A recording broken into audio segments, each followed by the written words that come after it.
بسم اللہ الرحمن الرحیم۔ ناریل کا درخت۔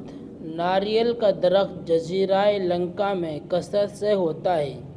اس کی شکل تاڑ سے مشابہ ہے۔ اول اس میں کلیاں آتی ہیں، پھول کھلتے ہیں، پھر پھل لگتا ہے جو گولا سا ہوتا ہے۔ وہ گولا ایک سخت خول لکڑی کا ہے جس کے اوپر ریشہ دار غلاف چڑھا رہتا ہے۔ اس کے اندر سفید عرق دودھ کے مانند بھرا ہوتا ہے۔ وہ عرق رفتہ رفتہ غلیظ ہو کر جم جاتا ہے۔ وہ کھوپرا کہلاتا ہے اور بطور میوے کے کھایا جاتا ہے۔